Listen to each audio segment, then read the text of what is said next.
not going to shoot it just yet. We're going to talk about the gun first for a bit. And then I'll shoot it off for you.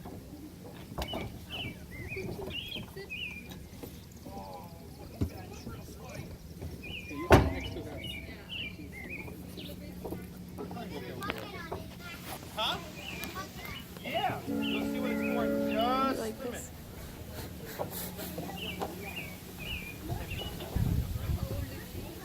All right. How's everyone doing today?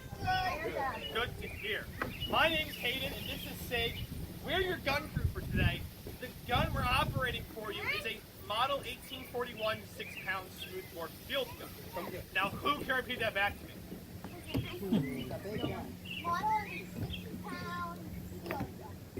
Close enough. It's a cannon.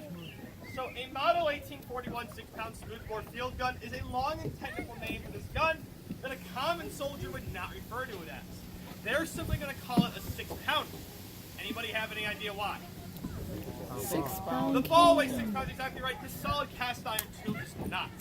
This cannon can throw a solid cast iron 6-pound ball just like this one, the range of a mile. Which for reference is from here to Round Island out there. Which probably sounds fairly impressive.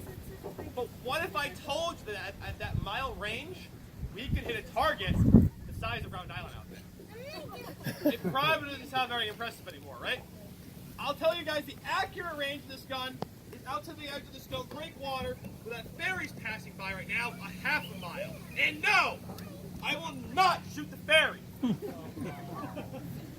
The cruise ship is a different matter, though. However, if we were trying to sink a ship, let's say that Starline ferry, if I could convince that captain to drop his anchor at that half-mile marker, we would be expected to hit that ship once out of every 3 shots if the ship was anchored, if we were artillerymen, which I am certainly not, and musician Sage here most certainly is not. We are infantrymen of the 1880s stationed here at Fort Mackinac. So let's break that down. We're infantrymen. We're trained to fight with rifles, not with artillery. We're stationed here at Fort Mackinac during the 1880s. We're not here to defend it from an impending Canadian invasion. If we did, the fort's facing very much the wrong direction. It should be facing that way. We are here to actually act as park rangers for the National Park Service, policing Mackinac Island National Park, which was established in 1875 as our second national park. Now, can anybody tell me what our first national park is? Yellowstone, exactly right, established in 1872. Now, during this 1870s and 1880s, the federal government has not founded the National Park Service yet, so there's not a well-trained school of park rangers. However, what the United States government does have access to is 25,000 young men who they can pay $13 a month to do whatever they want them to do. That is in the form of the United States Army. So they're going to deploy 2 companies, about 80 men, of the United States 23rd Regiment of Infantry here to Mackinac to act as park rangers. And they are given an antique 40-year-old gun for ceremonial purposes. So the garrison here will fire this gun off in the morning with the raising of the flag. In the evening with lowering of it. They'll fire it off for the first boat of tourists to cross over in the spring. Even in the 1880s, Mackinac Island was a tourist destination. They'll fire it off for federal holidays. And the time they'll fire this gun off the most is a federal holiday that's pretty close. Anybody know what it's called? 4th of July. Or Independence Day, exactly right. They would fire a 36-gun salute from this cannon, and then the soldiers would have the rest of the day off, do whatever they want downtown or in the fort. Now that sounds like a lot of fun. 36 rounds of ammunition out of this cannon. And I wish I could do that right now, because that would be a blast. Unfortunately, I have a powder allotment, and I can only fire off 1 cartridge a demonstration. But we're going to fire off this cartridge to welcome you all here to Fort Mackinac. What do you guys think? Yeah. Kind of weak, wasn't it? Yay! You can pack it up. Maybe if you had some more enthusiasm. Yeah! We're on a schedule. Kind of scared, actually. Okay, so ideally, I should be talking, and I have 2 gunners up here. So I am going to ask for a volunteer. You're the only hand I saw come up. Get up here. Will. All right. No. Right here. All right. Right here. All right. What's your name? Grant? Okay, Grant. Have you ever been fired out of a cannon before? No. Don't worry. We're probably not going to start today. Get up over here. Where do you think you're going? All right. Now, Grant, which hand do you write with? Give me your other hand. This goes on your thumb. It's called a thumb stall. Now, you see this hole right here? And again, you cover it as tightly as possible. No. This one. Okay. And whatever you do, don't move. Do you think you can do this? If not, I bet there's plenty more willing volunteers out there. Potentially. Not with you. You're going to help us get the gun ready, though. All right. Think you can do it? All right. Excuse me. Jeez. So now that we have assembled our gun crew, we can start loading this gun. The first step, which calls for Sage to take a gunner's worm, run it down the barrel, and pull out any solid debris. Things like wool flannel or muslin cloth in the 1880s. Today, it's things like aluminum foil, used to wrap our black powder charge.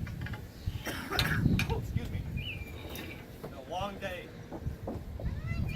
Now that Sage has searched our gun, he moves on to the next implement, the swab. Now this is going to be where Grant's thumb stalling comes into play.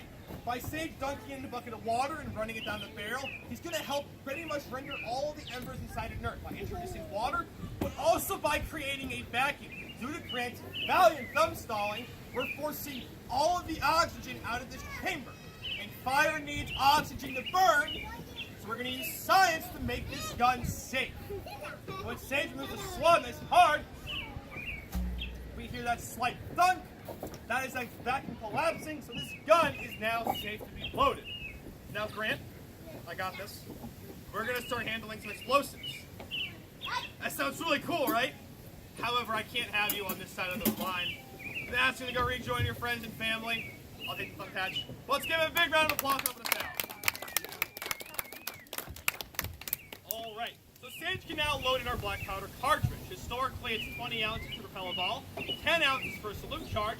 Unfortunately, some people will only let me use 4 ounces, saying if I use anything larger, I'll scare horses, I'll knock paintings off the wall in the art museum, and I'll rattle windows. So I have to make do with what we have.